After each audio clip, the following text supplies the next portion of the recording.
Hello friends, welcome to RR digital GCP data engineer training. And నేను మీ రామారావు గంగవరపు.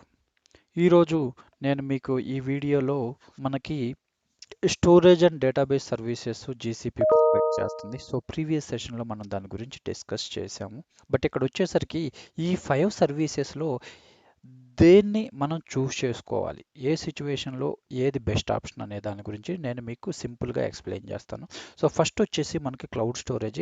ఎప్పుడైతే మనం అన్‌స్ట్రక్చర్డ్ డేటాని స్టోర్ చేయాలి అనుకుంటే క్లౌడ్ స్టోరేజ్ అనేది బెస్ట్ ఆప్షన్ అనమాట. అలానే క్లౌడ్ ఎస్క్యూఎల్ డేటా అనేది స్ట్రక్చర్డ్ డేటా అయి ఉండాలి. అలానే స్మాల్ డేటా సెట్ అయి ఉండాలి. అంటే జీబీస్ కన్నా తక్కువ సైజు కలిగిన డేటాని మనం స్టోర్ చేసుకోవాలనుకుంటే అలాంటి సిచ్యువేషన్లో క్లౌడ్ ఎస్క్యూఎల్ అనేది మనకి బెస్ట్ ఆప్షన్ అనమాట. నెక్స్ట్ వచ్చేసి క్లౌడ్ బిగ్ టేబుల్. సో ఇది వచ్చేసి డేటా స్ట్రక్చర్డ్ డేటా అయి ఉండాలి. అలానే మనకి లార్జ్ డేటా సెట్స్ అయి ఉంటే దీన్ని చూస్ చేసుకోవాలన్నమాట. లార్జ్ అంటే టెరాబైట్స్ పెటాబైట్స్ ఆఫ్ డేటాని మనం స్టోర్ చేయాలంటే క్లౌడ్ బిగ్ టేబుల్ అనేది బెస్ట్ అనమాట instead of cloud SQL. And cloud data store అనమాట. సో క్లౌడ్ డేటా స్టోర్ వచ్చేసి స్ట్రక్చర్డ్ డేటాని సపోర్ట్ చేస్తుంది.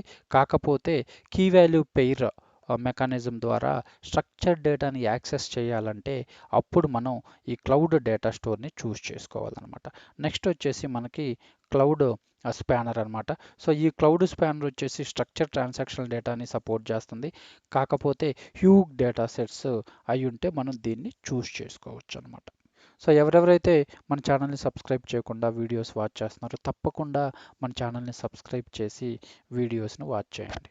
Thanks for watching this video. Bye friends.